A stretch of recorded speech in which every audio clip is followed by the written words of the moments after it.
Okay, good evening. We even have people from long Hawaii today flying right in. Yeah, so, aloha, welcome. Coming in. Thank you for coming, and thank you, Amir, for adjusting temperature, because I used to be here like in a good sauna a couple minutes ago. We can give away towels for the sauna if anyone needs it. That's right. If anyone needs, raise your hand. He has towels. First of all, thank you for coming, and there's a gift for you. Yeah, today is the last lecture of this course. So you'll be free to disappear and not to worry about that until, that's right, unless Jeremy and Herzl will come up with some new ideas to gather us together. But anyway, so thank you for coming. It is the last lecture, and it's very fitting to have the last lecture after all the combined effort to hear about Judaism and Christianity and how they merge and how they share roots, to bring it to maybe some kind of a action at the end, and that is how to address anti-Semitism, how to fight anti-Semitism. Maybe fighting is a futile manner, but nevertheless we have to be together with new allies, new ways to help each other. And Jeremy, who was really instrumental for developing this entire course, all the logistics of that, all the emails that you've received. Oh, by the way, you will receive more emails, and that's the invitation for the dinner on February 21st. It's what they call it, Motzei Shabbat dinner, end of Sabbath dinner at Temple Sinai. Yeah, don't confuse with any other places. It's a Temple Sinai. We'll have combined dinner just to know each other a little bit more, interact a little bit more, and welcome new people coming in. That's very good. They keep coming. Jeremy, it's a pleasure for us to invite you to speak on that. Come on in.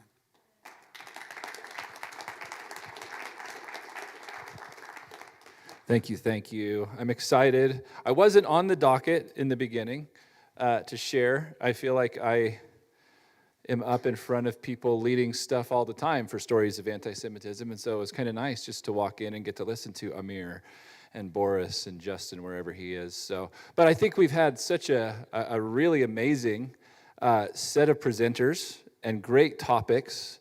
And I think that, I hope, we've got surveys out to you guys, and as you fill those out, we want to hear your thoughts. But we hope that those were impactful to you, those sessions. And we want to know what you thought about those, and of course, how to make those better. So yeah, like Boris said, more emails are coming. Please watch your emails. Please sign up for the dinner. Please do the survey for us. That helps us know how to move forward. Okay? Okay. I understand. I actually, after people started to come, I walked through the door and thought, wow, that's a really intense looking slide up on the TV screen here. But what I wanted to be able to do this evening was, I guess, bring us in for a landing in true shared roots fashion, because last May, when Boris and Herzl and Amir all approached me, the idea behind doing this was, we live in an intense time, right? Anti-Semitism is at a pandemic level. I think that's a safe way to say it. I don't think that's untrue at all. And we needed to have this class to bring Jewish people and their allies together, right?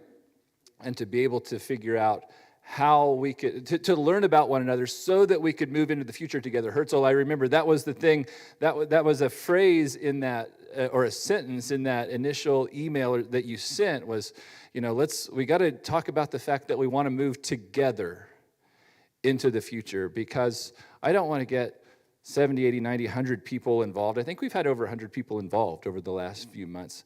To get 100 people involved in this actually surpassed my expectation when these guys said, let's do the class. I thought, oh, it'll be nice. We'll get 20, 30 people together. And then the first time, I think we had 90 people sitting in Father Phil's church. And I thought, man, this thing is people are way more interested in this than I thought. So it's been a breath of fresh air to see the response. So as we kind of come together or come in for a landing with this 10th session, with this 10th and tense, maybe not tense, hopefully not tense, actually, just 10th, this 10th session, I want to talk a little bit about anti-Semitism. I think it would be appropriate because, unfortunately, this is the thing that's driven us together, but it's also the thing that I think we get to move into together in the future, and we can challenge it, right? I like that word, challenging anti-Semitism. Fighting anti-Semitism, it sounds like, no, I don't want to go to a fight. I don't want to have a bunch of confrontations with mean, angry anti-Semites. We don't want to do that. That's not what we're asking, but I think in our culture, in our society, in our community, we want to challenge people who have not great ideas about Israel and about Jewish people. And so, without further ado, I'm going to take us to the next slide. I'm going to talk about the New Testament for just a minute. Hopefully everybody will let me. Don't get mad at me. I know that I'm in a synagogue. But there's this really beautiful picture that Paul paints in the book of Romans in the New Testament in the 11th chapter. Because he's actually writing to Gentile believers, Gentile Christians in Rome. And they actually took issue with some of the Jews that had been a part of their congregation. But Paul says, he's actually rebuking them, actually. He's actually correcting them. But what he says to them is this. He says, look, you guys make up this olive tree. And the olive tree, I think the best way to understand the olive tree is it's like the family of God, right? Like the family of the God of Israel. And he goes on and he says, the root system, the nourishing root system of the olive tree is thoroughly Israelite. It's thoroughly Jewish. What most theologians would say is that root system is the patriarchs. It's Abraham and Isaac and Jacob and the Torah, right? And so that makes the tree itself very Jewish. And then he goes on and he says there's two types of branches that make up this olive tree. There's the natural branches, and of course, if you've got a very Jewish olive tree, then what better branch to have in a Jewish olive tree than Jewish branches? Okay, so you got Jewish branches in the olive tree, but then he calls this other set of branches, he calls them the unnatural branches that are grafted in, or the wild branches that are grafted in. He says, okay, you Gentiles, you're kind of like this. You're grafted into the tree. You have a relationship. You worship the God of Israel. But together, it makes up the family of God, Jews and Gentiles together. And the reason I bring that up is because we've had the graphic that we put up. I didn't put it up tonight, obviously. But for our Jewish friends, I think if you want to, and we've actually said this in a few different sessions, we've talked about this idea of being grafted in, or at least the Christian idea of being grafted in, and our Jewish friends probably thought, what in the world are they talking about? That's what we're talking about. We're talking about the fact that Christians, when we look at the olive tree, we say, yeah, we believe that the Jewish man, Jesus, has brought us idol-worshiping Gentiles to understand who the God of Israel really is. And that's the reason that Christians are so interested in standing with their Jewish neighbors, their Jewish friends, and standing with the nation of Israel. The problem in history, and actually I'm just going to skip this one for the sake of time. I'm already saying things I didn't mean to say. So the problem with history is that there's been a lot of Christian anti-Semitism. I love Benjamin Disraeli. I love his sarcasm. Benjamin Disraeli, if you didn't know, mid-1800s, he was prime minister in the UK 2 times. And Jewish, and actually people kind of debate about him because he was baptized, but he grew up in a Jewish home, but he was probably baptized because his folks wanted him to be able to get the kind of careers that everybody else did, because at that time Jewish people were not allowed. But Disraeli, because of his churched upbringing, but also having a Jewish family, he had some keen insight. He says the Jews are a nervous people. 19 centuries of Christian love has taken its toll. Yeah, you can laugh. It's okay to laugh, but then also cry after you laugh. And so I want to take just a second to talk about this idea that 1900 years of Christian anti-Semitism, especially for Christians, is something that we've got to take seriously. I've always told Christians and pastors, and when we go speak in churches, look, if we're going to tell Jewish people that we're their friends and we're their allies right now, then we probably need to understand history, because most Christians don't. And what I tell the Christians in church is, look, you don't know this history because it's convenient to not know it. Your Jewish friends know it very well. And with that, I'm going to play a video for you.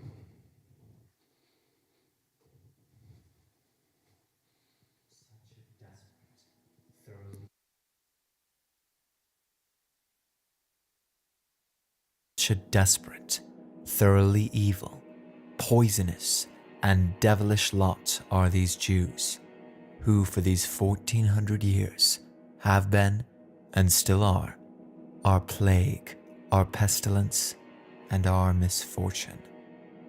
Who would say such vile things against the Jewish people? Dictators? Murderers? War criminals? The truth is far more troubling. This is the story of Christian anti-Semitism.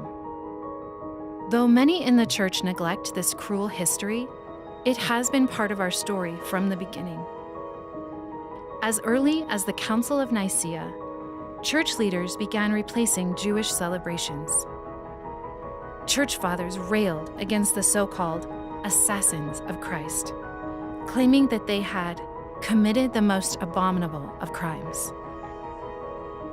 By the Middle Ages, this prejudice had become deeply rooted in the church as Christians stoked superstitions about the Jewish people and targeted them for false accusations, torture, and murder.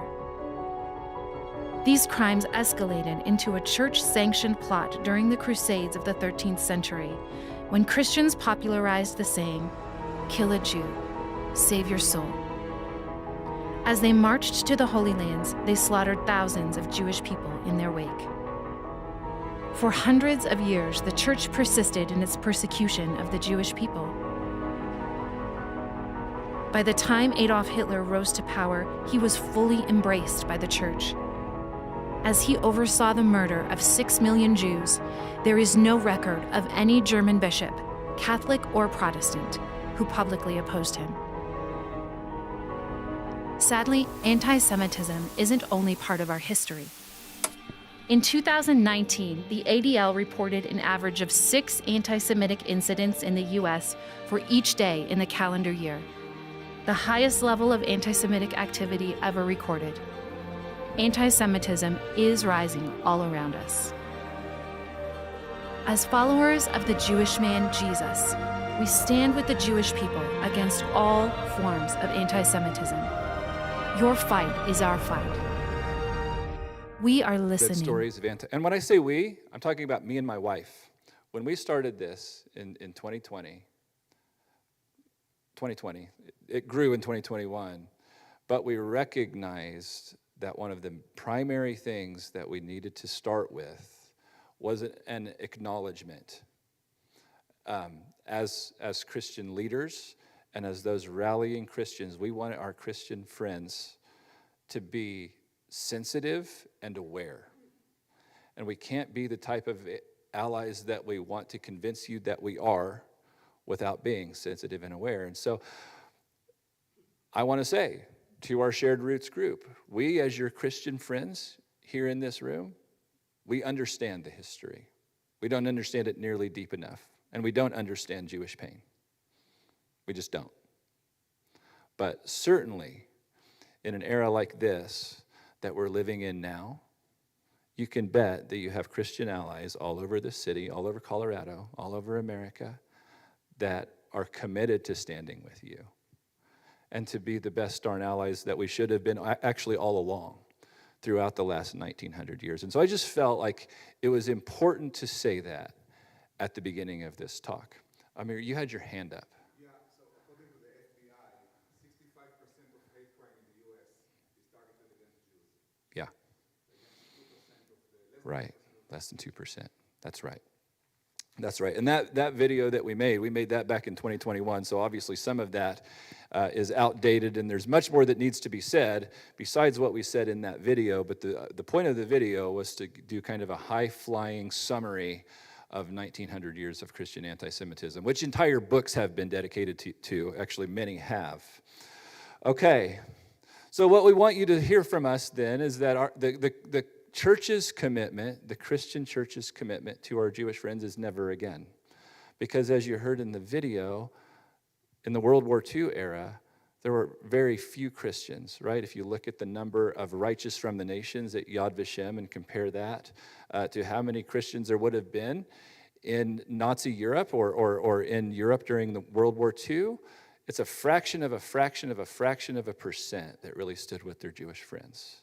Right? And so what we need to say, what we need to rally the church to do, Christians to do, is to say never again. Sorry, I forwarded past the slide. But we want to say never again. We know how our Jewish friends say it. You're saying never again. Will you allow systemic anti-Semitism to take root in a nation or in a culture? But what we're saying is never again are we going to be complacent or complicit. Okay. Sure. Thank you. Well, so let's get into why we should fight anti-Semitism. I understand that I'm talking to the choir here, okay? What we need the choir to actually leave church.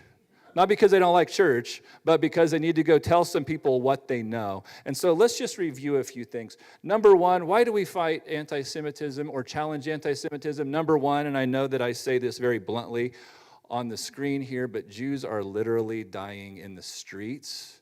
And that's a sobering reality. There's a lot of people that talk about the fact that we're in a climate like 1930s Germany, and that's not a stretch. That's not hyperbole. I can take you back. We can go right back to June, right up the road in Boulder, Colorado. Jewish people firebombed. Someone died right here in our own community, people that we know and love. Some from this Jewish community. You know some of those people. So people passed away. One lady passed away. Our friend Barbara Steinmetz, a Holocaust survivor, had to endure yet more hate on that day. And so Jewish people are dying in the streets. And we could go back and we could talk about what happened last May in Washington, D.C. We could talk about what happened at Bondi Beach just a month and a half, 2 months ago. And so clearly the anti-Semitism that we're seeing is actually costing Jewish lives. And that's all the reason we really need.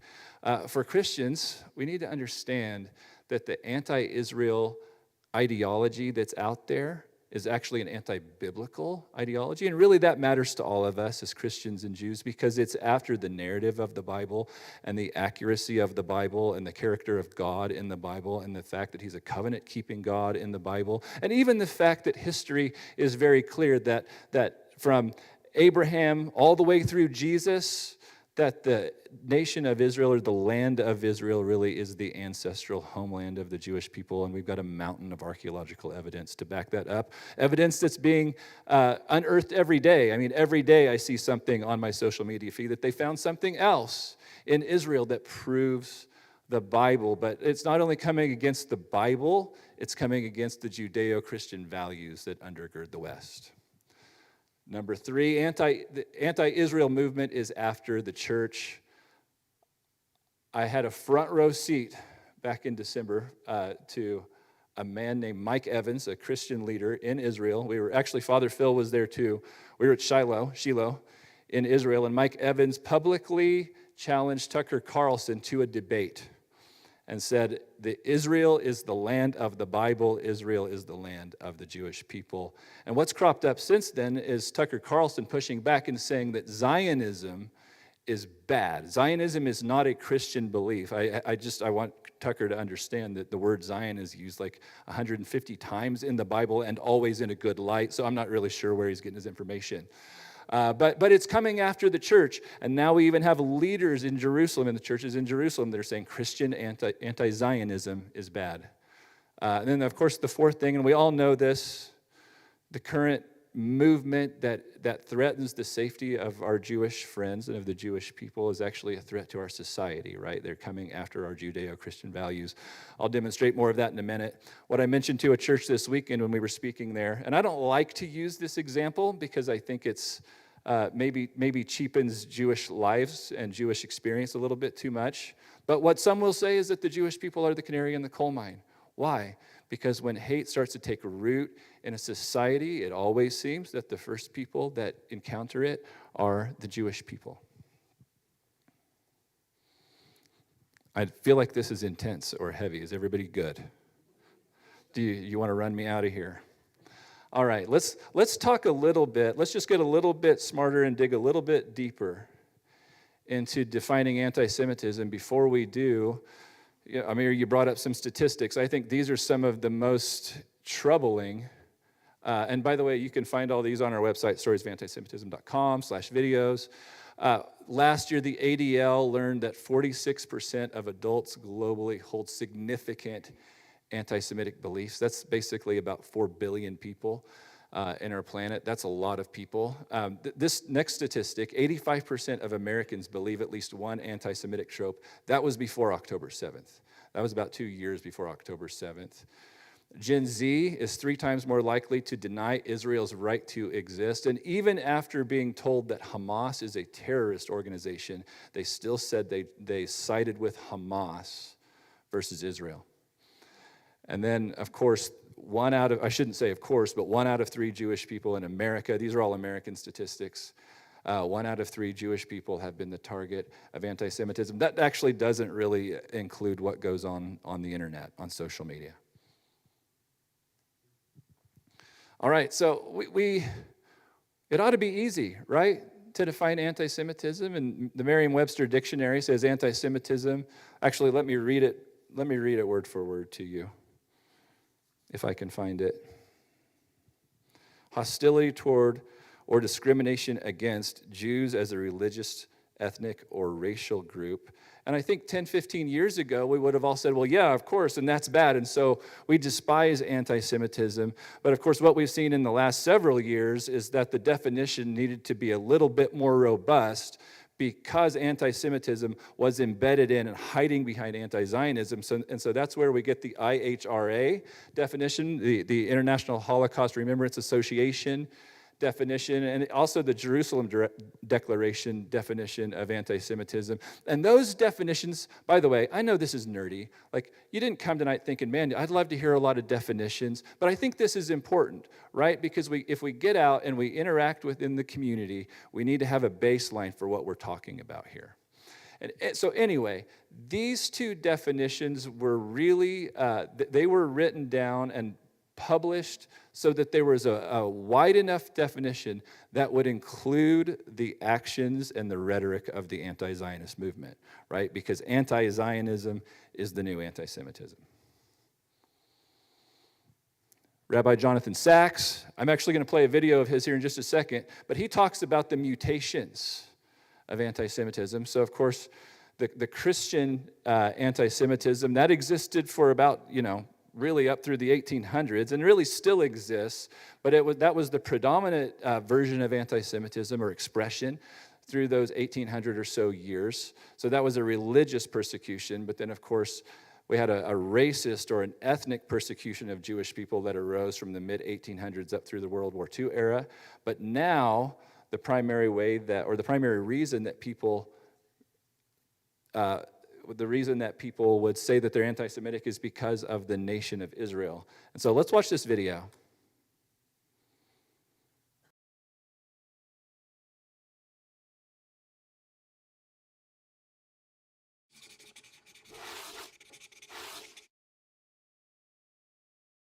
How can anti-Zionism be the new anti-Semitism? Surely there's no connection between them. Anti-Semitism is hatred of Jews as a people, a race, an ethnic group. Anti-Zionism is an objection to a country, a nation, a state. What's the connection between them? Anti-Semitism is a virus that mutates, so that new anti-Semites can deny that they're anti-Semites at all, because their hate is different from the old. In the Middle Ages, Jews were hated for their religion. In the 19th and early 20th century, they were hated for their race. Today, they are hated for their nation state, Israel. What all 3 have in common is that there are different ways of saying that Jews have no right to exist collectively as Jews with the same rights as other human beings. In each era, anti-Semitism has focused on the primary form of collective Jewish existence. In the Middle Ages, they were a religious community, so they were hated for their religion. In the 19th century, when many European Jews became secular, they formed an ethnic group, a race, and were hated as such. Today, when their primary collective embodiment is as the people of Israel in the State of Israel, they are hated for their state. Anti-Zionism is the latest mutation of the world's longest hate. What then is the connection between Jews as a people, Judaism, right? The latest mutation, as Rabbi Sachs put it. I actually just used AI. I used Google or Gemini or whatever you call it now. But I used this just today, just to see what does AI say that Zionism is. I was impressed. It actually did a pretty good job.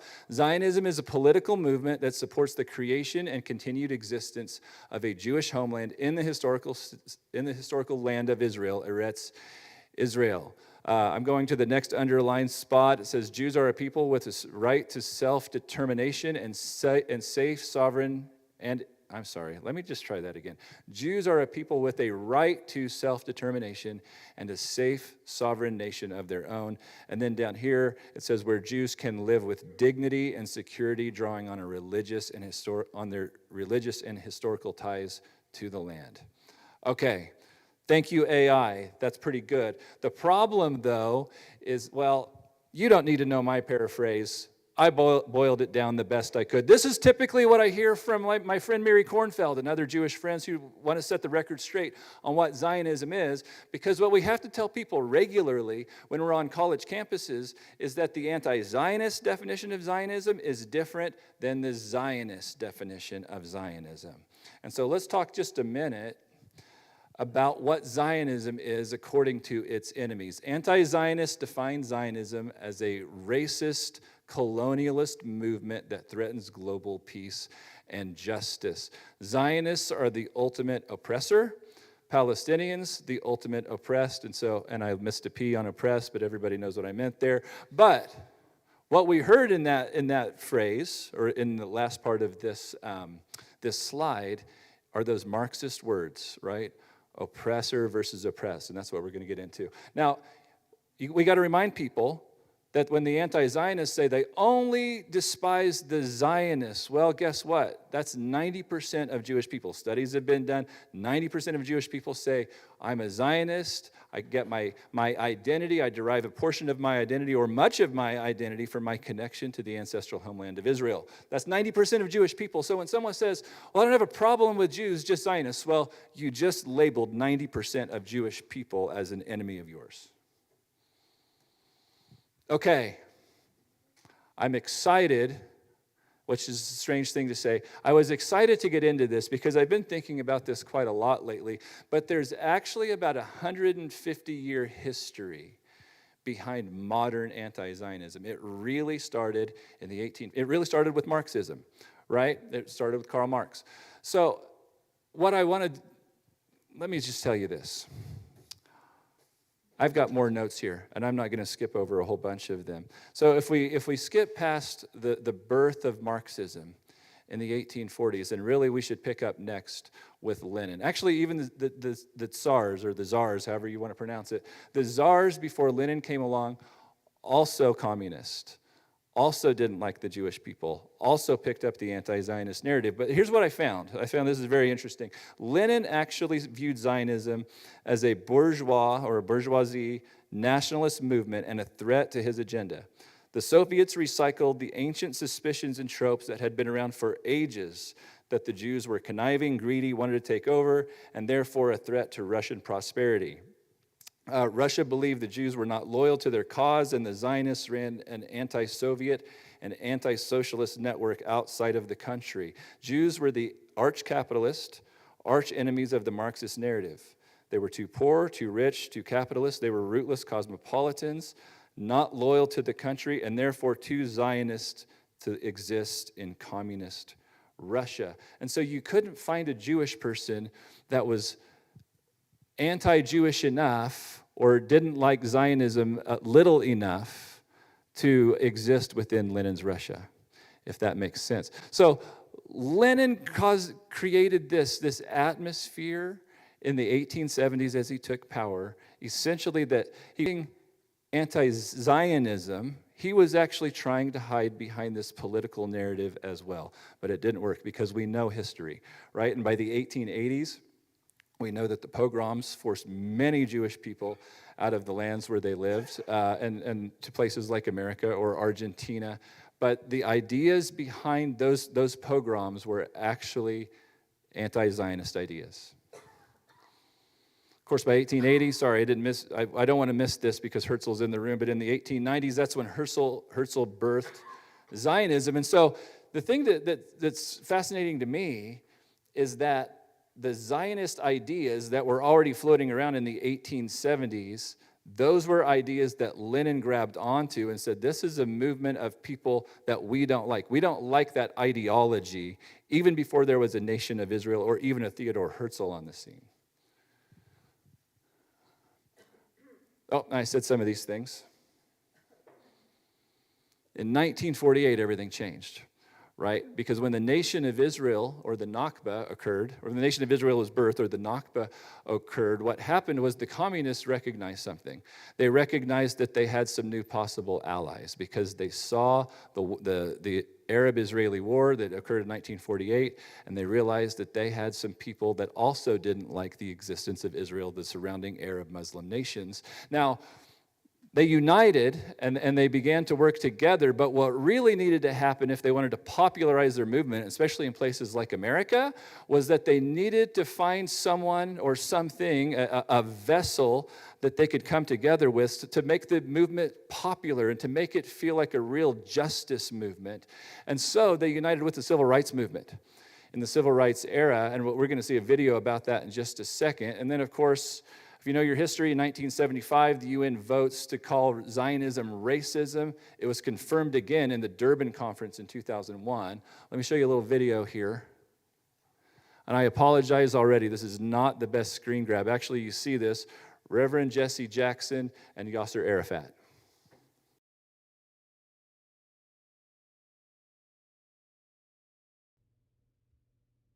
Soviets backed the Palestine Liberation Organization in 1964 to demonize the Jews as foreign occupiers, and the strategy was clear. Connect the KGB campaign to destroy Israel to the historic black struggle for justice and freedom.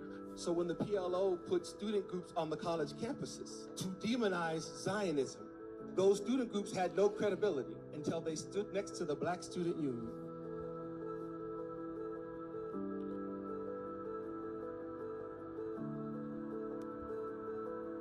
It was just chilling to see.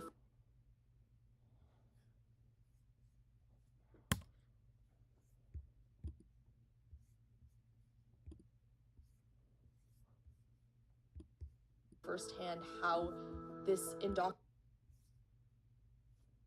In October of 2023, I think a lot of people went, maybe even over the last 2 years, a lot of people went, where did this come from? I heard a lot of people say, you know, it's almost like it came out of nowhere. But actually what we were recognizing even through our work from 2020 and 2021 was anti-Semitism was already rising. And all of that hate was already there. It was just under the surface. It was just after October 7th that it took off its mask, right? It took off its mask and revealed really that it's attached to a 150-year-old communist ideology that's always been after Israel, America, and the West.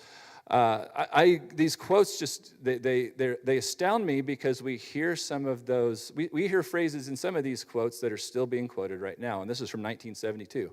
We needed to instill a Nazi-style hatred for the Jews, right? Like how often do we hear Israel are the Nazis or the Jews are the Nazis? So instill a Nazi-style hatred for the Jews throughout the Islamic world and to turn this weapon of the emotions, this weapon of the emotions, into a terrorist bloodbath against Israel and its main supporter, the United States. They've succeeded. And then again, 1975, the UN votes 7235 to term Zionism as a form of racism. Why? Because right after the civil rights movement, racism was the worst thing. Suddenly, most people knew it. And if there was one thing that you wanted to stand against, it was racism. So if we call Zionism racism, then guess what? Zionists are really bad people that we can demonize and dehumanize and not like and treat badly. We had only to keep repeating our themes that the United States and Israel were fascist. Oh, we haven't heard that lately either. They're fascist, imperial Zionist countries bankrolled by, here's an anti-Semitic trope, bankrolled by rich Jews. It's amazing to me how many times when you read these different quotes from some of these folks, even back in the 60s and 70s, who were talking about anti-Zionism, they're pulling on the same tropes that were age-old, but we're still hearing them now. Natan Sharansky says this: for Soviet Jews, the connection between anti-Zionism and anti-Semitism, sorry, I switched that around, could not have been clearer. We know that both anti-cosmopolitan and anti-Zionism campaigns were aimed at Jews. Whenever Jews were scapegoated, the Soviets raised the volume of the rhetoric against Israel. Now remember, Natan Sharansky came after 1948. He was a refusenik that lived in Israel in the 1980s, eventually released, and now has been a major contributor to helping us understand anti-Semitism as well as a lot of other things. But I didn't read to the end, I'm sorry, which often carried full-fledged blood libel against Zionists. And so he's exposing the anti-Semitism that was behind the anti-Zionism. All right, you get the point, right? Anti-Semitism is anti-Zionism, and that would be easy except for the fact that it masquerades, right? We know that it hides. Maybe not everybody in the room understands this, but many of us do. I'm going to start with the last point first. The reason that it's so insidious is because it's tricky. The kids on the college campuses think they're doing a good thing by hating Israel. They think that they're demonstrating their virtue. They think that they're being social justice warriors, right? They're really concerned about Palestinian rights and about the plight of Palestinian peoples, okay? That's terrifying because those young people will continue to do what they're doing because they're getting the good feels. They've got the camaraderie from their peers of saying, we're a movement that is doing good things for society, for humanity, by hating who? Israel and Jewish people. And so they hide behind that social justice facade. They say that they're not anti-Semitic, and they say that they only criticize Israel, but we know a little bit better. That's a really poor quality photo, but you can see it here. End Israel, end the genocide, right? What's the implication? The implication is that Israel should not exist. If the world's only Jewish state doesn't exist, what's the implication? That the world's Jews should not exist. Anti-Zionism is anti-Semitism. This is a few years old. It's a meme that was floating around on social media. You have IDF soldiers drinking cupfuls of blood, and it's the blood of the Palestinians that they just killed. This was Jewish Voice for Peace. So for the Christians in the room, there are Jewish people out there who are anti-Zionist and are really horrible in talking about Israel and their own people. This young lady, again, not a great photo, but you can see we've got an Israel rally going on in the background, all these folks standing with an American and Israeli flags. This young lady, clearly white, got a keffiyeh wrapped around her head. It says Al-Qassam's next targets, and the arrow's pointing up. In the original, it also had one of the red triangles that Hamas uses to mark its targets. So this is on a college campus, right? This young lady is a proud anti-Zionist. By doing this, she believes she's really helping Palestinians. All right, I found this recently. I think this sums it up pretty well. We've got all of these marginalized groups, or these groups that feel that they're being oppressed. Many of them are. But what they're all saying is that the people to blame are the Zionists. The movement to blame for ICE, for xenophobia, for animal cruelty, for the LGBTQ community, for global warming, right? Because, you got the Rothschilds with their lasers, and I mean, they're probably just wreaking havoc on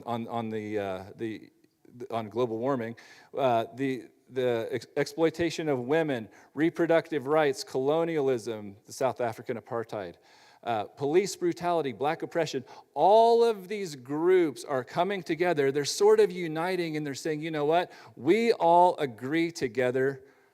Our main problem is Israel. Our main problem is Zionists. By the way, if you're sitting in this room and you're a Christian and you say, I'm a Zionist, guess what? They don't like you either, right? You're public enemy number one. I don't even know what to say about this. This is right after October 7th, and many of us saw this. Rape is resistance. In other words, we're justifying sexual violence. Why? Because it's justified so that we can get rid of our common enemy, Israel. This one's a little bit older, but we got to remember the agenda, the anti-Zionism and the anti-Semitism is not just on the left, it's on the right? So these guys are our good friends. They're white supremacists. I think every Christian in the room would say, hey, these guys are not demonstrating Christian or Christ-like behavior whatsoever, but they get out and they hijack Christian rhetoric, they hijack the Christian scriptures, and they say that they're justifying their anti-Semitism through them. And so what do we do then? How do we call out some of this bad behavior and these bad ideas? Well, again, our friend Natan Sharansky helped us out. He came up with the 3 Ds, right? Everybody say the 3 Ds. Perfect. Not 3D, 3 Ds. So the 3 Ds, we'll just start with the first. We'll go one at a time. Delegitimization. To delegitimize really means that we're saying this group of people, or in this case, Israel, doesn't have the right to exist. Though delegitimization can go both ways. It can go straight anti-Semitism, or it can be anti-Zionist in nature. But when we delegitimize Israel, we're saying, oh, they're settlers, they're land stealers, they're genocidal, they're apartheidal. And of course, when it's young people talking to their peers about it, they're saying, look, these people are so bad, this nation of Israel is so bad, they don't have the right to exist. We should do away with them. We should drive them from the river to the sea. Some of you may have heard of this, but then there's also the Khazarian theory, which says that modern day, not Sephardic, Ashkenazi Jews are not really even Jews at all. They just came from Europe. They were actually from the Khazarian Empire, the Khazarian kingdom, and they're not really Jewish. And so if they're not really Jewish, guess what? They can't really go back to Israel and lay claim to the land because they're not really Jews. It's not really their ancestral homeland. So there are many more examples that we could add here, but the delegitimization, when you hear that Jews aren't really Jews, or that they don't really have claim to the land, or that Israel doesn't really have a right to exist, know that what you're hearing is delegitimization. Demonization. Demonization really is dehumanization to me, right? Because anytime that you can take a person and you can say of that person, they deserve just a few less rights. They don't really deserve equal treatment. Why? Because we see them as a little lower than us.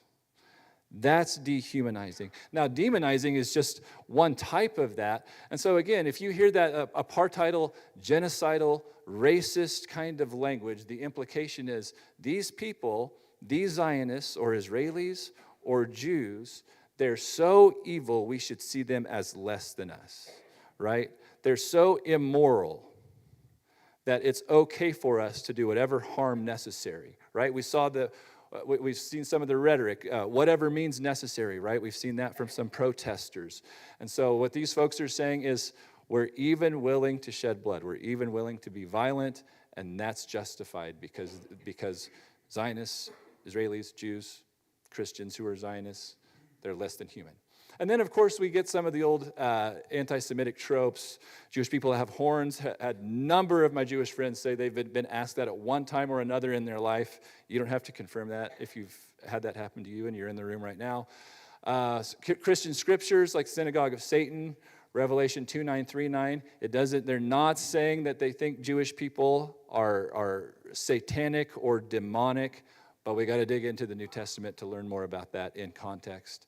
And then, of course, again, if we call Jewish people or Zionists Nazis, greedy. You remember some of the propaganda from World War II when you saw kind of the big hook, the hook-nosed Jewish person with their fingers kind of outstretched over a globe, right, and indicating that the Jewish people are greedy and trying to take over. So all of that is propaganda, and it dehumanizes Jewish people.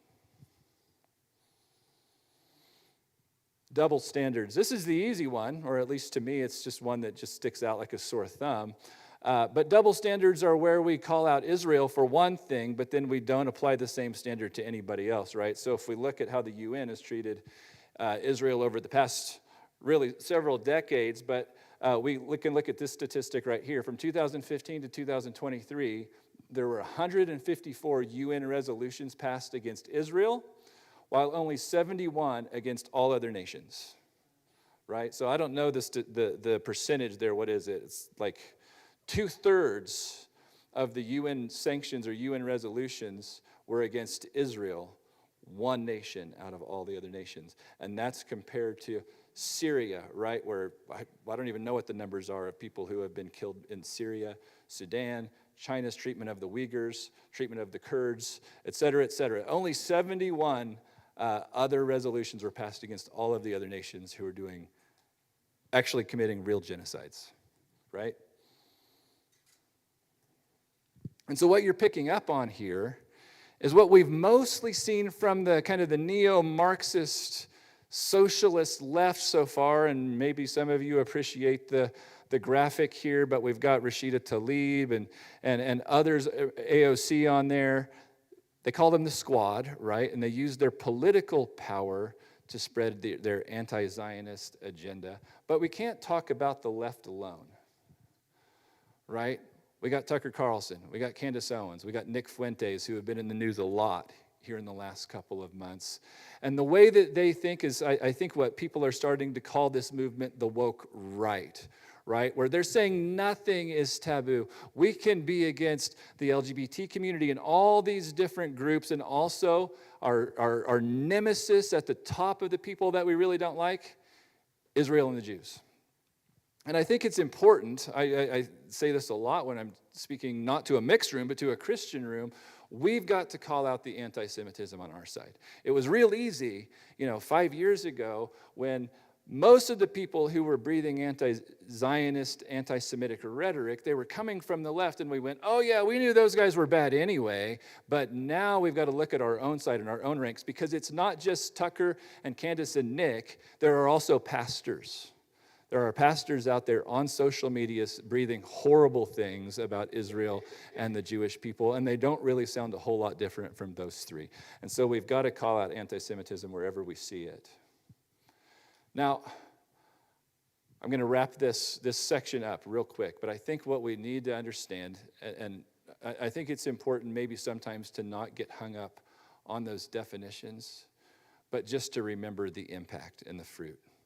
Right? Because no matter what, no matter whether you want to call it anti-Semitism or anti-Zionism or xenophobia or whatever you want to call it, when you say gas the Jews, globalize the Intifada, there's only one solution, an Intifada revolutions, back to the ovens, Hitler was right, Holocaust 2.0, we are Hamas, from the river to the sea, rape is resistance, all of those things are bad ideas that have consequences. That's the outflow of those words and those ideas, is some sort of hate that comes against our Jewish friends in our Jewish community. But it's not just their words, it's their actions. And so, of course, what have we seen over the last couple of years? I mentioned the ones here at the bottom where Jewish people have actually lost their lives, but I wonder why it is that the anti-Zionist movement seems to find Jewish people sitting in a restaurant where they can accost them, where they can malign them, right? Or Jewish people that are just being assaulted in public. We've all seen the dozens and dozens of videos that there are in the East Coast, mostly in New York City, of Orthodox Jews that are just being beat up from walking down the street. And then, of course, we've seen the videos and heard the stories of Jewish people on campus who have been blocked and they just can't pass to go to their class. Why? Because their peers noticed that they had a Mogen David, a Star of David necklace. And then, of course, the protesters, they go to synagogues and they protest. And there was one synagogue, or actually a few, that were attempted to be burned. Of course, there was the one that was burned last month in Mississippi, right? So why is the anti-Zionist movement so caught up on going to Jewish-owned businesses and synagogues and finding Jewish people to attack? It's because the movement is as anti-Semitic as it is anti-Zionist. All right. Intense part over. Yes, ma'am. I like the scripture that says, we do not fight against flesh and blood, but against principalities and powers and rulers of this age. And my husband and I have had long talks. We love the Jews, but we have ultimately seen what you said on the anti-Semitism is, God has already chosen the Jews. He said, those people who bless Israel, I will bless. Those who curse Israel, I will curse. And we have seen this as a spiritual problem, this anti-Semitism. Right. It is Satan against God's chosen people, ultimately against God. Yep. And so, sure, these people that you talk about doing this, they are just being, their minds are being filled with evil that is not flesh and blood. And so as you see these attacks and these people in the church, they are not Christians. And I Right. would say that there are a lot, that we have a problem with Christians, real Christians in America, real Christians on the West, and there's persecution of them.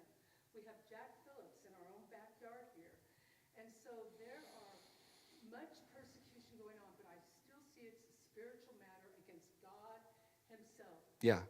I think for us as Bible-believing Christians, and again, I didn't bust out all the Bible verses tonight, but there are a number of Bible verses that help us to see that the hatred of Israel, actually, in Psalm 83, when the enemies of God say, let us wipe Israel off the map, it indicates the actual problem, right? These people don't like the God of Israel, right? They don't like the Bible. So, yeah, I'm with you. This is a spiritual problem, and that's why we go out onto college campuses. But I think what I also want to say to your comment, when we've gone into the community, when we've gone out and tabled in Boulder or in college campuses, what we're finding is that if we'll go out and speak up and engage people in conversations, there's this bell curve, right? And maybe on the far left of the bell curve is all the super, hateful people. They really hate Israel and Jewish people. And then on the other end is like you guys, you're the choir, you're the ones that's the reason why you're coming to this class is because you already know all this stuff is wrong. In the middle of the bell curve, I should have just made a slide of one. In the middle of the bell curve is actually a lot of people who have not made up their minds. And they're still dealing with the questions. And those people, I'm not looking at them saying, oh, you're a lost cause. We shouldn't speak to you. What I'm saying to those people is, man, I've got some Jewish friends you should go have Shabbat with. They could answer a whole bunch of your questions. You'd actually find out they're amazing human beings. You'd find out that they're loving people. But because they've bought into the rhetoric, in their minds, a Jew, a Zionist, an Israeli, whatever, are really horrible people. But humanizing the problem is real key here. Right? That's why we need to get out. That's why we need to speak up. That's why we need to interact with the people. When we hear things come out of their mouths that sound hateful and anti-Semitic, you'll probably be surprised to find that, I don't know, it depends on where you are, I guess, but there's going to be a percentage that say, you know what? I guess I didn't realize that. I guess I was operating off of some information that was wrong. Right, and we've had that happen a number of times with David and Hallie in the back. When we've tabled on college campuses, Hallie had someone just a couple of months ago that called herself a Christian, and then Hallie talked with her for a little while and helped her to understand that she had actually bought into the wrong side of the story, or at least hadn't heard the full story. And by the end, the girl came back to Hallie and said, "You know what? I feel some conviction here. I think I may be operating on some wrong premises." So it really works, you guys, and that's really why I want to get into this last set of slides, this last section of my talk. I wanted to get all the bad stuff out of the way because I think there's actually a lot of room to do good things together. And I think the quote of the last 2 years goes to Noah Tishby. There's probably about 15 quotes of the year that she's going to get. She's fantastic. But I remember shortly after October 7th, there was kind of this movement on the internet where all these Christians were saying, you know what, I'd hide a Jew in my attic. I'd hide a Jew in my basement. And I was kind of thinking, if you're waiting until Jews have to be hidden in your basement, you've actually waited too long, right? And then Noah Tishby, speaking at a Stand With Us conference, she said this, to our non-Jewish friends, we don't need you to hide us in your attics. We need you to come out of hiding and stand with us. But I'm thinking we got all these people in this shared roots group. People that are smart, that connect with their Jewish Christian friends and vice versa. We got a little army here, a little force that could really make some change in our community if we were to speak up and to keep doing things together. I think as Christians and Jews and other allies who would come together, I think we need to reclaim a few things, because I showed you earlier that photo of all the kind of the marginalized groups who are saying, well, Zionism is the problem. And so they're uniting around hate. They're uniting around their hatred of Israel. But what if we unite around our love for Israel? What if we make loving Israel sound fun?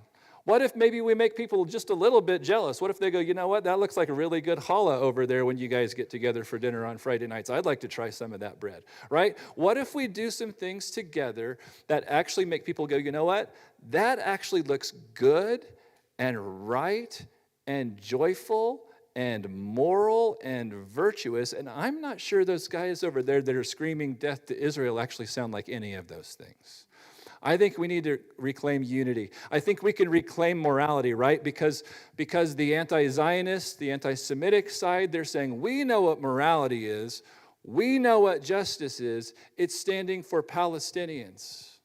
What if the Christians and the Jews and the other allies coming together say, maybe you need to rethink what justice is, because a reverse genocide for genocide, that's not justice. That's just a vendetta. Right? Maybe we start speaking to the folks who are so morals and justice driven and actually shining the light on the bad logic and the bad ideas and the breakdowns and how they think. And we do it nicely. And again, maybe while offering them some challah. But when we do it, like we have to make this look cool. Because that's part of the reason why young people are so interested in being a part of the pro-Palestine movement. All their friends are doing it. We've talked to young people on college campuses, people in the communities who are saying, well, it's what everybody I know is doing, right?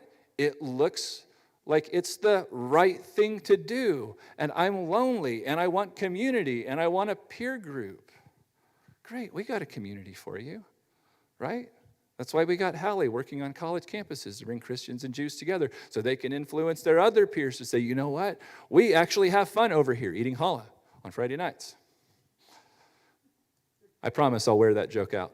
Okay, I think we got to capitalize on togetherness. That's why we're doing Shared Roots class, right? We want to come together. We know that the Jewish people shouldn't be doing it alone, and the Christians can't be doing it alone. We just look super awkward when we're out doing it all alone. We need actually some legitimacy from our Jewish friends.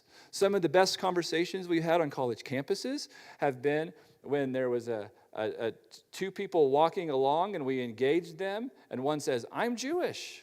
And the other one says, I'm not. And we say, are you friends? And they say, yeah, we are. And we say, well, Jewish students, what have you been going through on campus over the last 2 years? And the Jewish student kind of looks at their friend and says, well, it's actually been really tough. And their non-Jewish friend looks at them and says, I didn't know that, right? And in those moments, the Jewish friends are actually feeling a sense of being seen. They're feeling as though, maybe for the first time, they're being affirmed in their experience by their non-Jewish friend that they hang out with all the time.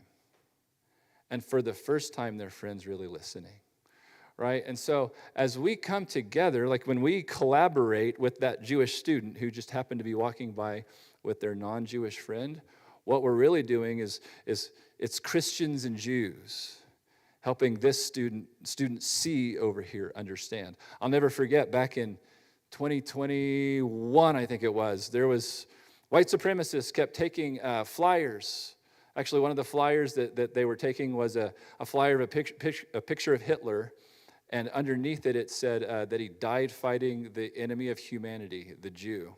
And they spread them all over in West Palm Beach and in Boca Raton. And we went down there a couple of times.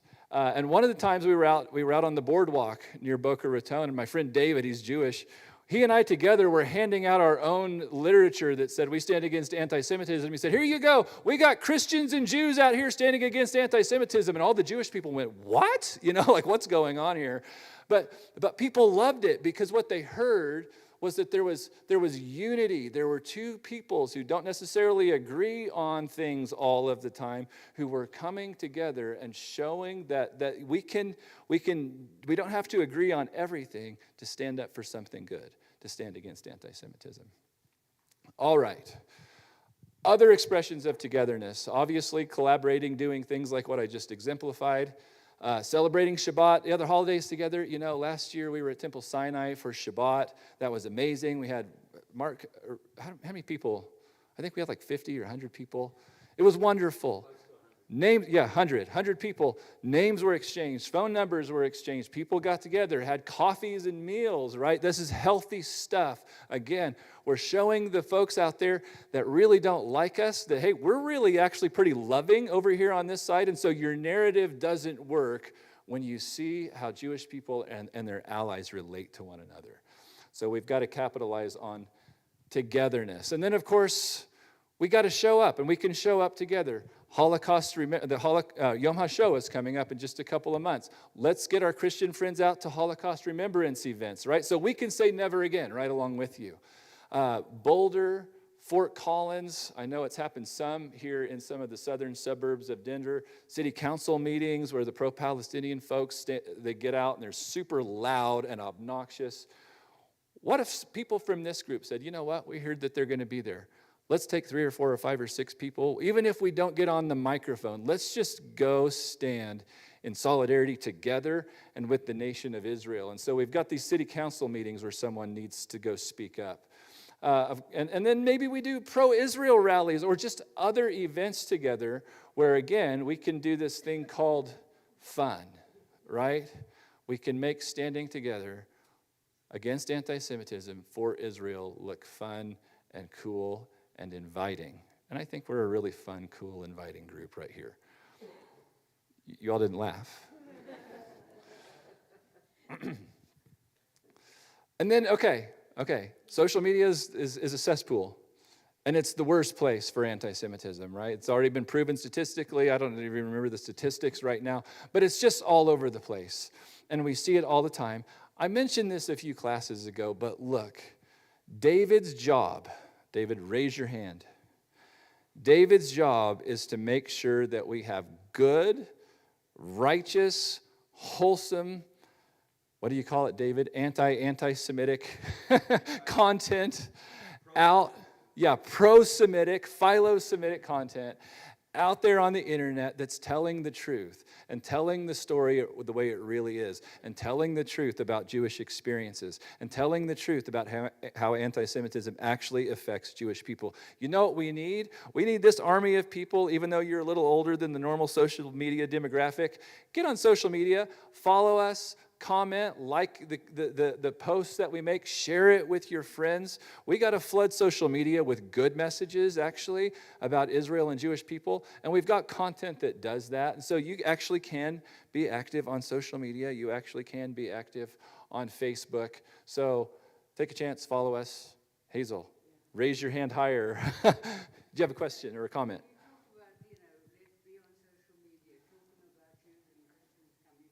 Uh-huh. Yeah.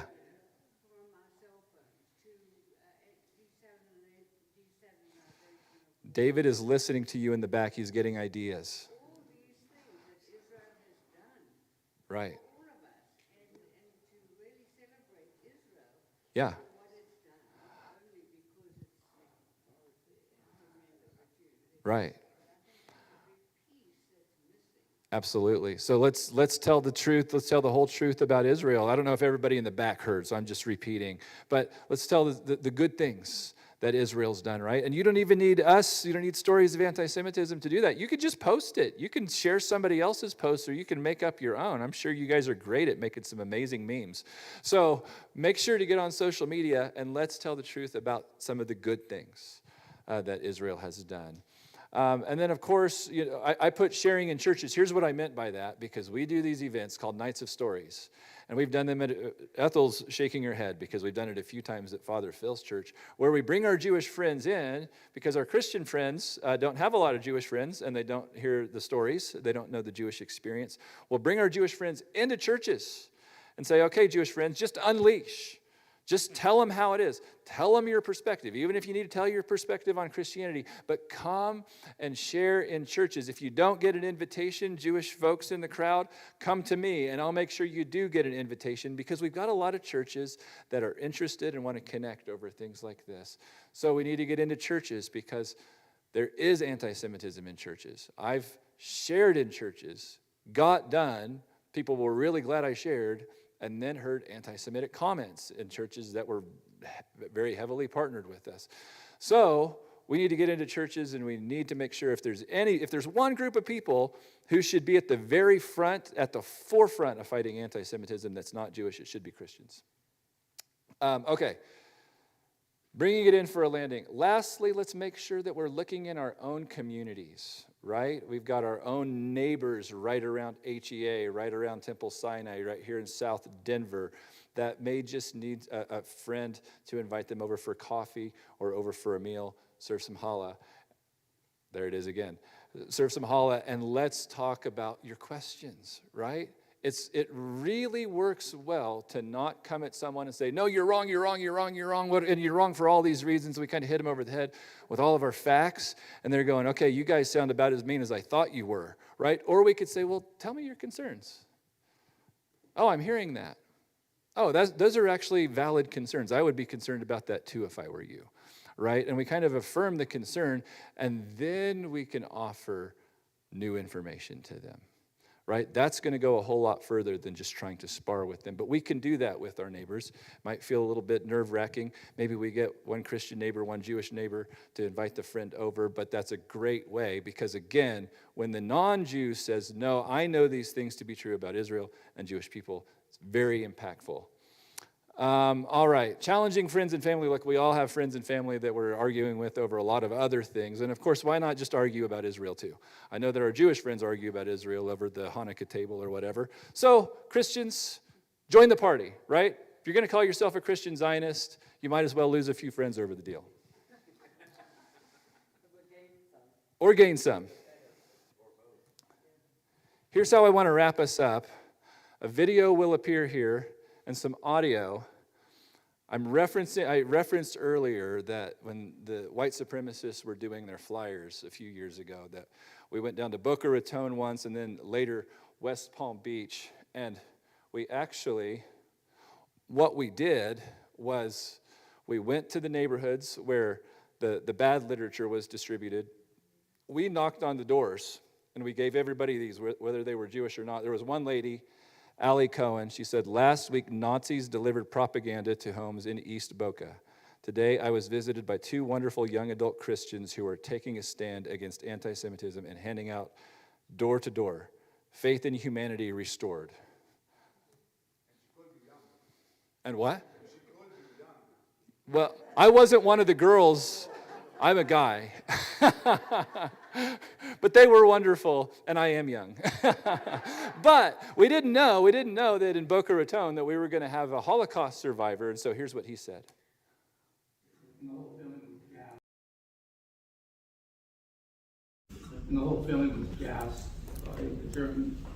And the flyers these guys threw out, Michael ran down the street after them, which is terrific. Because Hitler put the same flyers out on the same streets, except they were in Germany and Poland. And that's how Hitler got away with it, because people didn't do what you're asking for. If people did what you're asking for, the strength would have come from within and without. It's more complicated, as you know. But that's exactly what happened.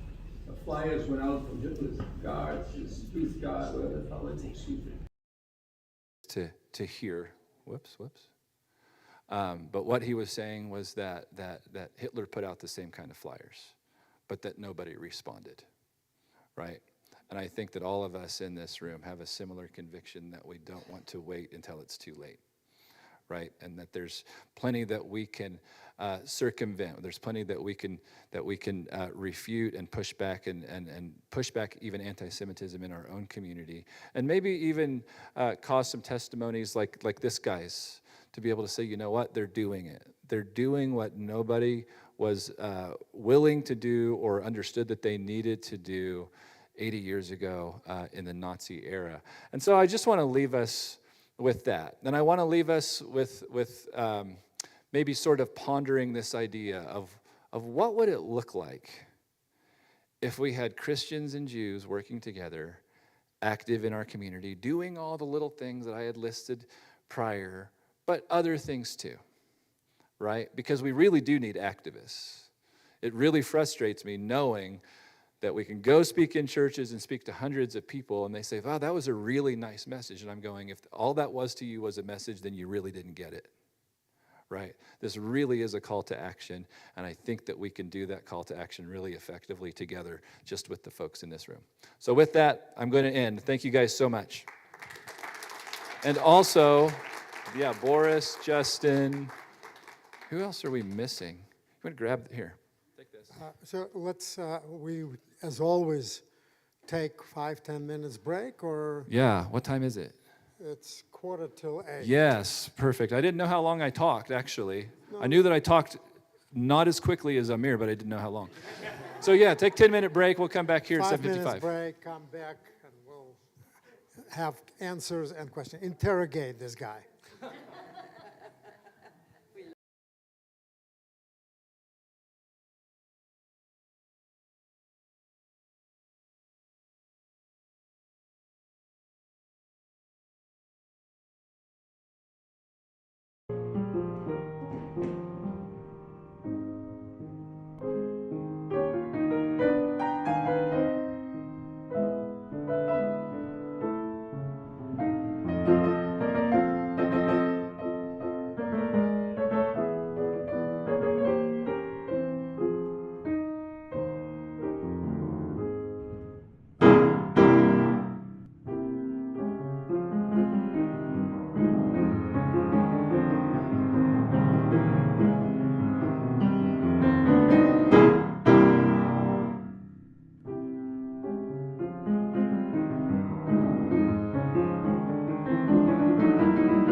You're the boss.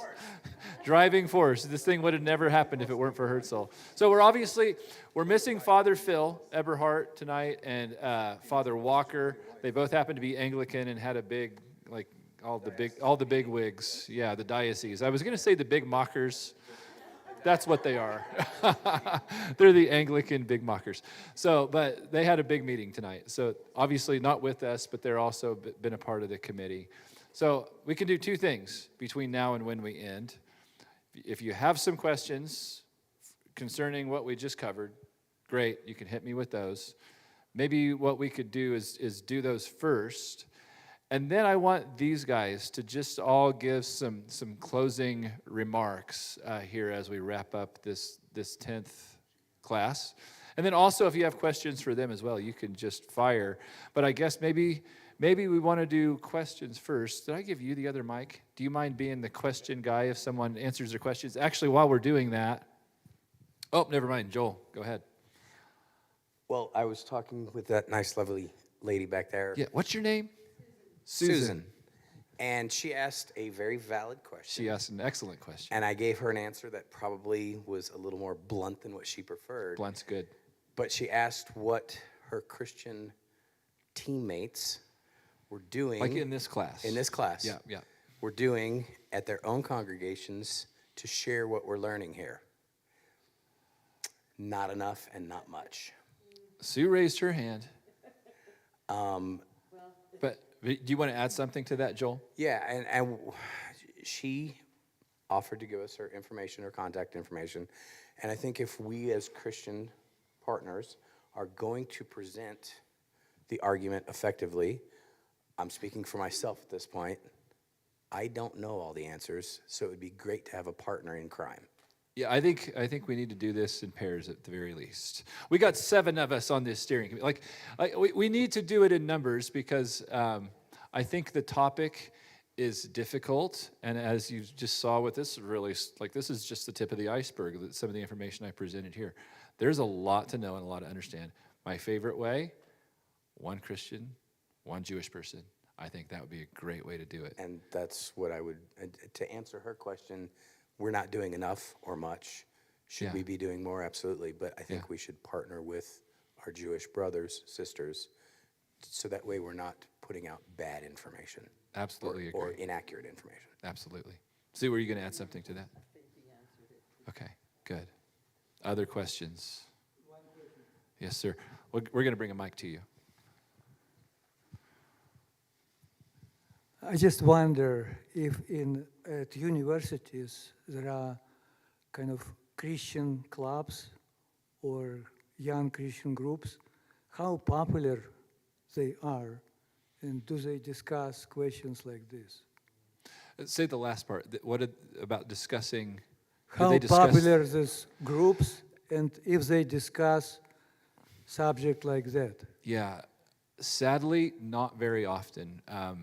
We have been on campuses tabling quite a lot, and when we encounter Christians or Christian leaders on campus, most know very little about this topic and are actually a little skittish with the topic. We've got there's a wonderful group called Ratio Christi. We'll be speaking at their group next month at the School of Mines.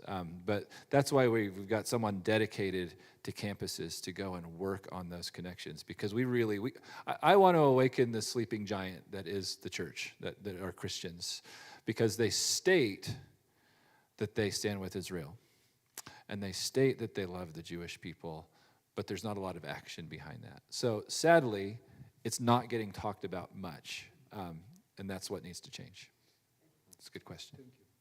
There is. As an educator, I feel that you have to get to the parents first, because they have, Oh, sure. you have to have their trust before they're going to allow you to.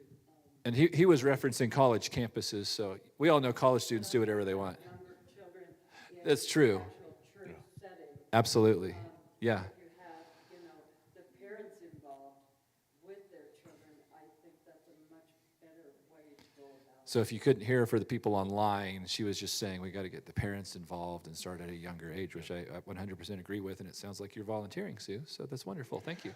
Yeah, also, Christians United for Israel has Kufi on campus, and they have clubs in colleges all around, and they do a really good job of bringing those Israel-supporting college students to Washington and to other events to reinforce them in discussions like this and to know the topic well. Sadly, there are a few Christian groups, kind of like us. I mean, we weren't the first one, but they struggle too. All of us are like, we're trying to push the envelope within the Christian community, especially amongst college students.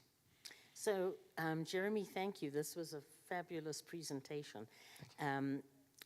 But you left me wondering with your comment about, well, if you think this was just a nice message, you missed the point completely. And so my question to you is, what do you see as the future of your organization and where we're going and how do we do it?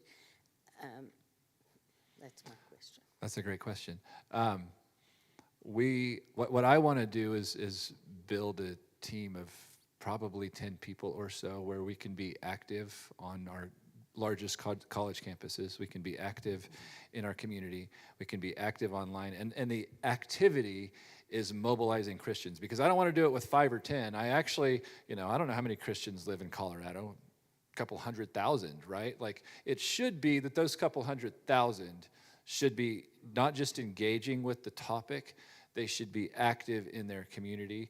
Getting people to do something they're not already doing is like, it's worse than herding cats or pushing water uphill, right? Like, it's so hard. And so we sign up for the hard part of getting, like the Christians that you see in this room, getting them out and getting them engaged. We want to do that, and then as we grow, we want to multiply it in other states.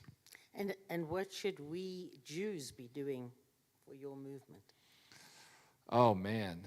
I have something to say about that. Perhaps after the Sorry? questions have been on, perhaps after Sure. that. Okay, we can come back to it. That's a very good. I'll just say one thing. When Jewish people say, "What can we do for you?" We're here to serve you. Like, that's what Stories of Antisemitism is all about. We're about being a blessing to our Jewish community. It's really hard for me to say, hey, Jewish friends, we want to ask you to do something about anti-Semitism. I think the main thing is work with these other Christian folks in this room and your Christian neighbors and Christian coworkers and say, come on. Like, if you're saying you stand with me, I got stuff for you to do, right? I have a plan for your life. So that would be the thing that I would, but I don't want to task my Jewish community with that, because it's not your job to fight anti-Semitism. I think actually it ought to be the non-Jews' job to stand up and say, no, this doesn't work in our community. But we need to do it. But we need to do it together. Because Exactly. Yes. He said our Jewish community needs to educate. That's why we share the stories of our Jewish friends, because our Christian friends sitting in churches are going, we don't understand this issue. We don't understand our Jewish friends' experiences. So when we show the videos, and there's people in this room that have actually done some of our videos, those videos are powerful. When I've showed them in churches, people weep, people gasp, right? And so because I knew that if I went to Christians and said, guys, things are really bad out there with the Jewish people, they go, okay, well, we'll take your word for it. Now, when we bring the Jewish person in or we show their video, it's way more impactful. But Jeremy, to further what I hear, maybe the question that Jewish people here are asking, okay, is it's one thing for most of what I've heard in the sessions is about how to speak to it, right, to speak to anti-Semitism. But I think what would help us is to really understand from a Christian standpoint, what do you really know about a Jew, and what can we tell you about who I am as a Jew? And none of this is really speaking to that for us to be able to turn to a Christian, and because I'd be asking questions. Have you ever met a Jew? Right. What do you think about Jews? Right. What have you been told that we praxis? I don't have a hat on. You know, what are those Jews over there versus these Jews Right. over here? And so the question that we have, I think, or I have to you as Christians is, like, what is it you'd want to know the most about us? To be able to then speak to the other, right? Yeah. What do you want to know? Yeah. You know, what do I think about Jesus? What do you want to know? Yeah. Right? Yeah. So I think that's what maybe you're hearing from some of the people So sitting in here. that question, we probably don't have time for it, because I saw the hands. You guys were like, well, I got 10, right? But so we probably don't have time to get to all those tonight. But I think, honestly, that's part of the reason why we sent out our little survey. And that's part of the reason why I think what I want to be able to do, even after class 10, if we have people that are interested, is let's do a better job with community and relationships so that those questions can be asked. Naomi. You asked what our church is doing, and we observe the Jewish holidays and our roots, and so our church is very much into it. But Not every church. Huh? Some churches. Your church does. Yeah, our church is. Most churches don't do that, unfortunately. But what the Lord has put on my heart is outreaches, where we go out to a park and we dance and we flag, and and people ask us what we're doing. We're celebrating our Jewish roots, and just bring a joy into it, and then you can address so many different things as people just come up to talk. And that has a lot of different ways you could approach it, but Yeah. getting out together. That's Yeah. great. I think Pat was going to, yep, she got the mic. You got it. Go I for have it. so many thoughts, I think I've forgotten half of them, but Give us a couple. Karen, one of my patients' daughters, invited me to Temple Sinai, to one of it was when the Bible ended and then you started back to the beginning, that celebration. I forget Oh, yeah, Simchat Torah. Yeah, it was fun. It was fun. So I would love to, I'm a therapist, I chart all the time, so I would love, though, to try to get involved, like Boris had something.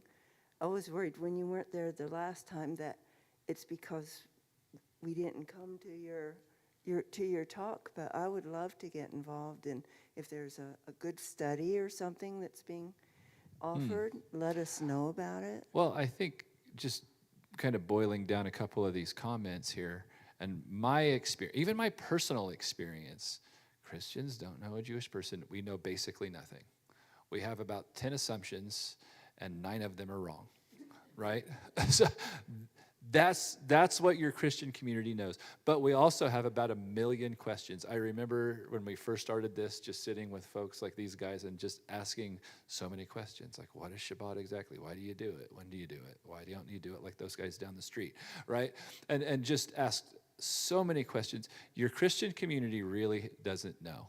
The Christians in this room know way more than most Christians do. So there's just an enormous amount of opportunity.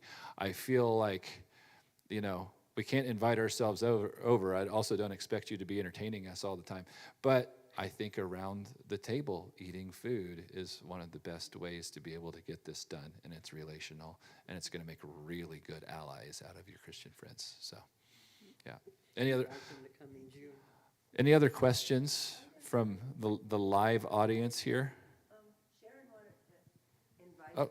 I just want to throw this out because it's an upcoming event. It's something that we do at Res as an outreach. So this is Father Phil's church. She goes to Father Phil's. Come in to speak to us as a congregation. But we have an opportunity in June or July. We're not sure of the date yet. We're having a guest from Kfar Saba, Israel. Her name is Sally Schiff, and she comes and speaks to different Messianic groups mainly, and to Christian groups, and talks about her experiences coming to know Yeshua.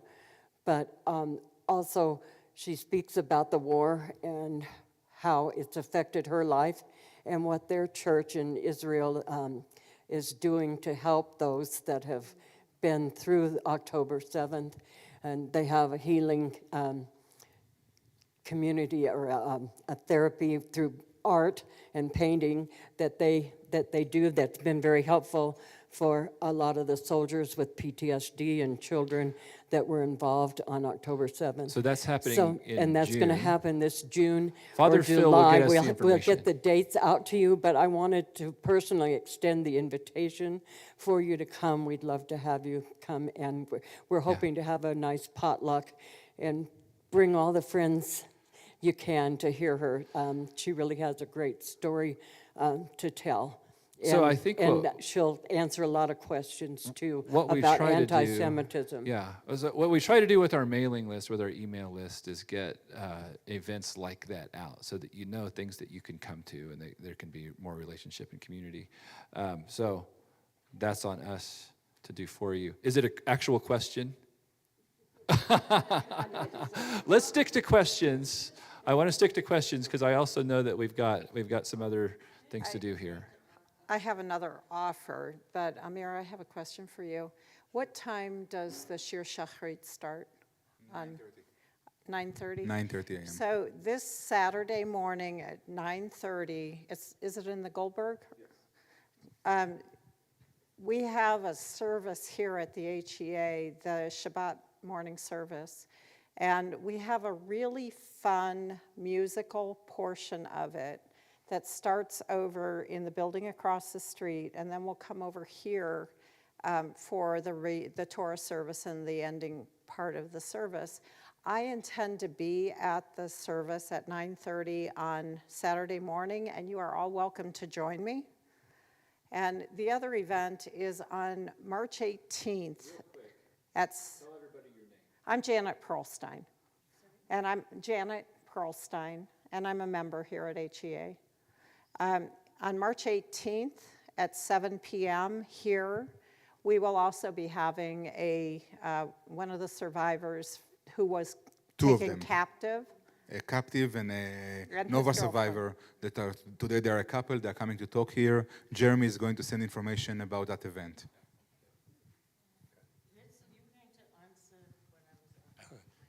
So Joan was asking, what should we do, the Jewish community? Look, I think we don't want to take this initiative away from Jeremy. This is a Christian initiative which is deeply appreciated and which we can support as much as possible. Certainly within the Jewish community, I can tell you that there's a lot of ignorance. A lot of Jews do not understand the struggle. A lot of Jews are unable to stand up and advocate. What you see here with Boaz and Amir is two exceptional individuals who really, and I've been doing it since I was 15, that's over 70 years, advocating. It's complicated because you have to understand the history. There's a lot to be able to advocate. But I can just say, just one general comment. Firstly, I want to thank Jeremy, and I want to thank Father Teron and Father Phil and Justin for the work that you're doing and for your leadership and for this initiative. But, when I listen to all the discussion about the anti-Semitism and what we're fighting, we have to realize this goes beyond just the Jewish people. I want to, as much as we appreciate it, the Jewish people are usually the canary in the mine. That's okay. We're not offended by that because it implies that what happens to the Jews will then happen to everybody else afterwards.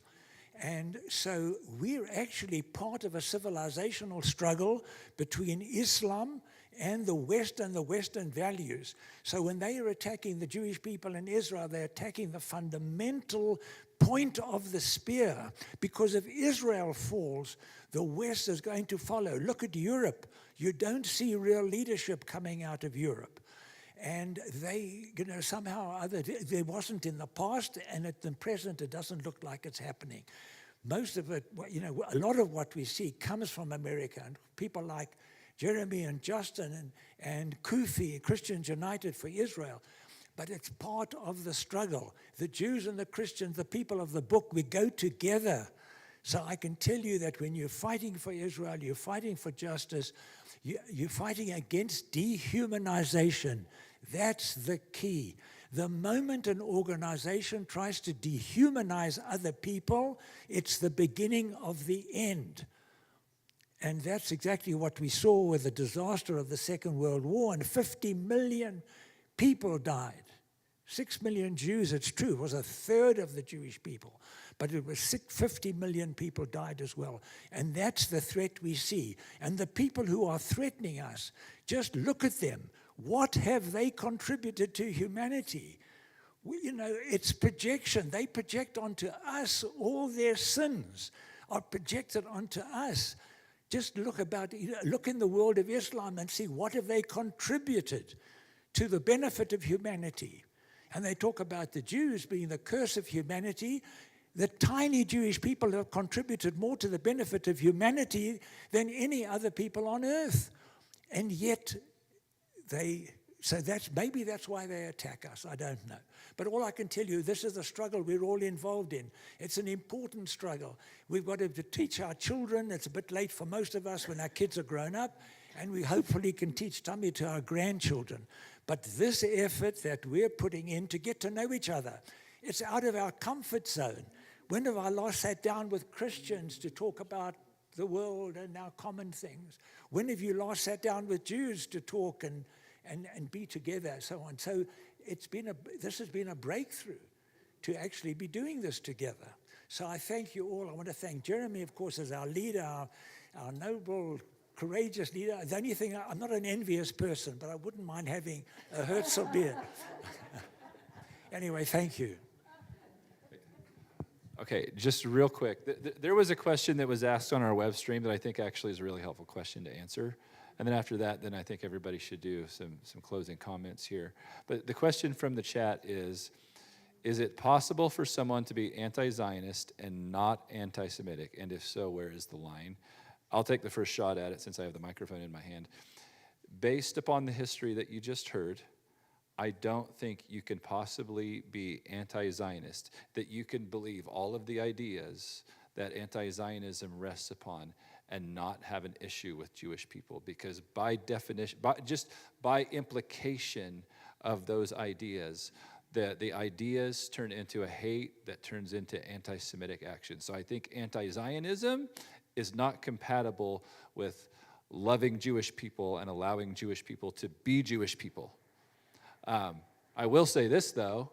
You could be pro-Palestinian and be pro-Israel. You can be pro-Palestinian and not be anti-Semitic. If you actually just cared for Palestinians, like I think most of the people in this room do, yeah, that's a great idea. It'd be nice if anti-Zionists were actually pro-Palestinian. So there's my answer.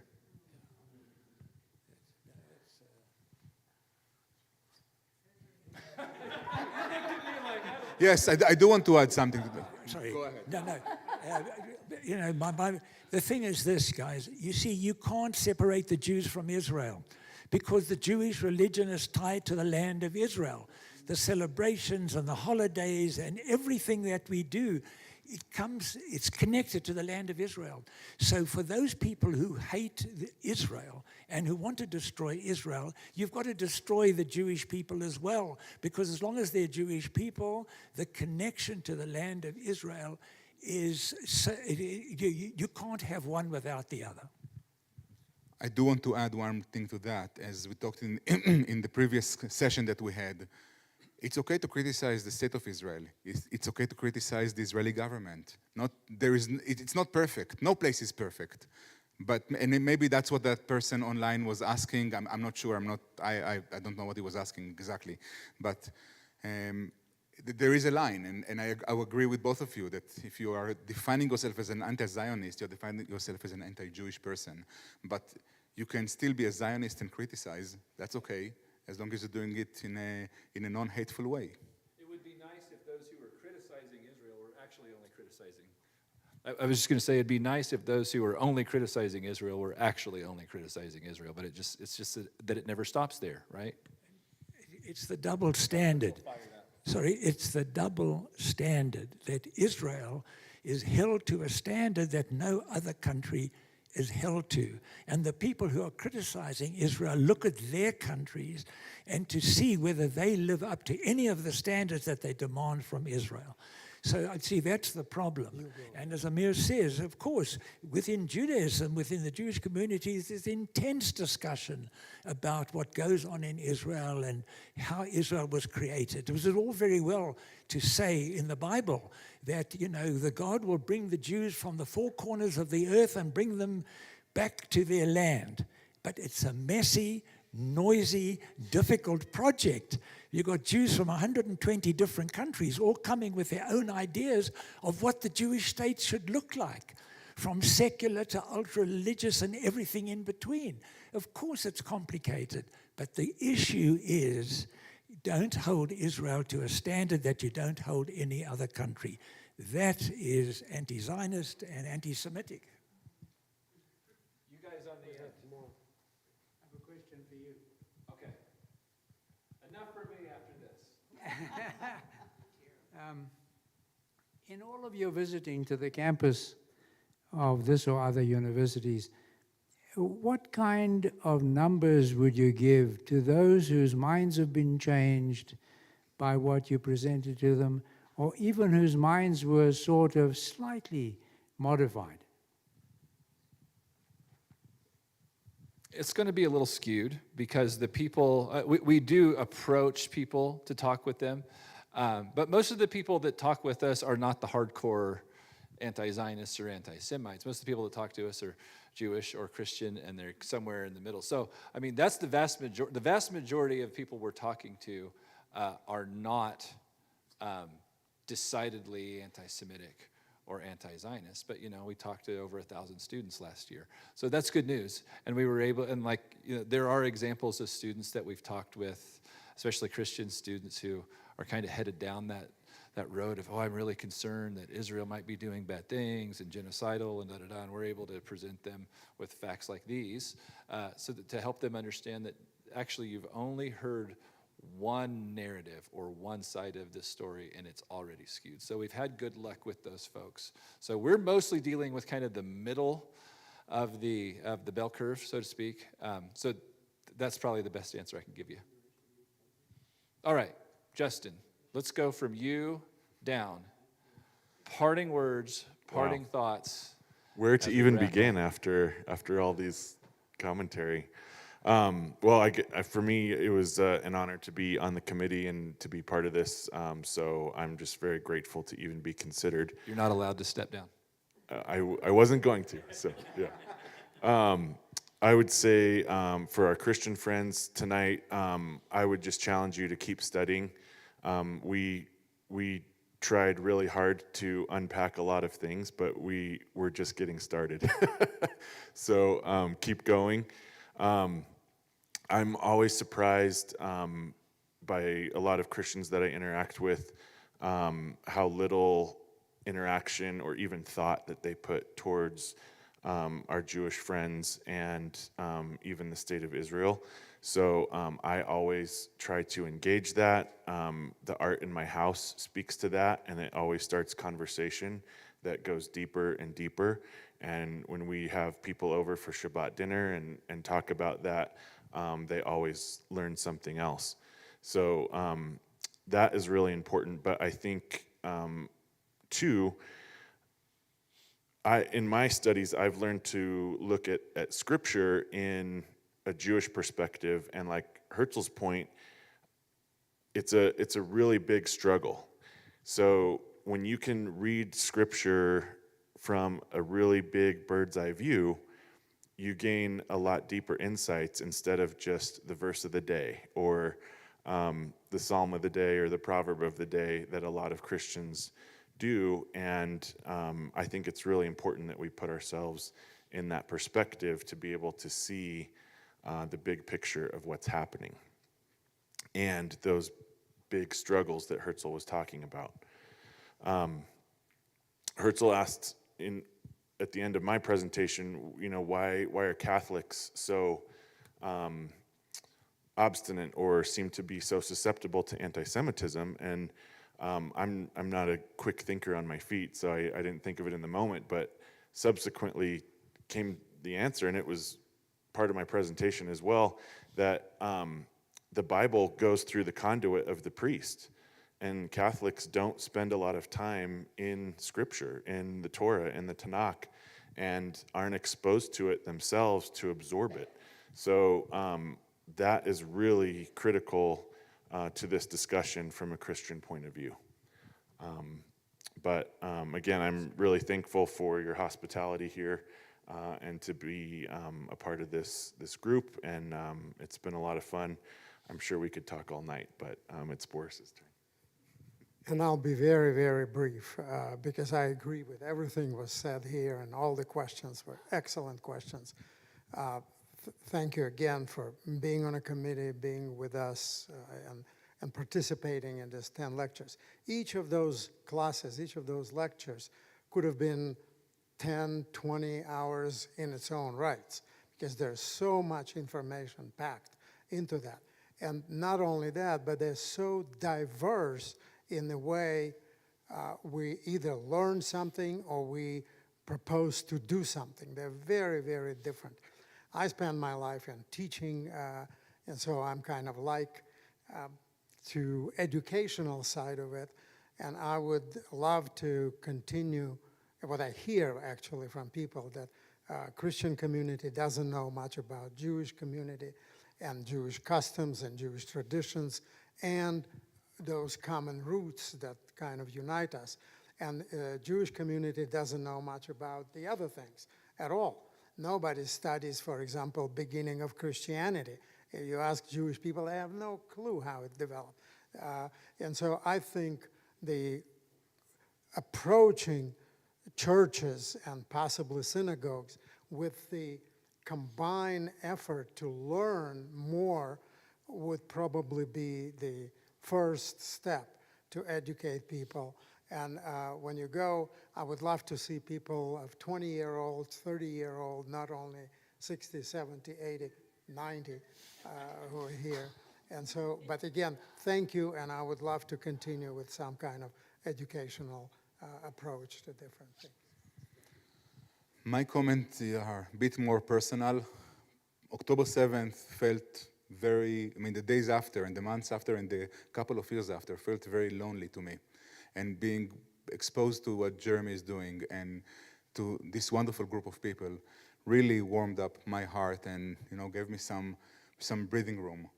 And I'm really thankful for everything that you and you guys are doing, and I would love to continue those kind of sessions. You've heard enough from me tonight. I just want to thank you all for putting up with me. Thank you for coming. Thank you for caring.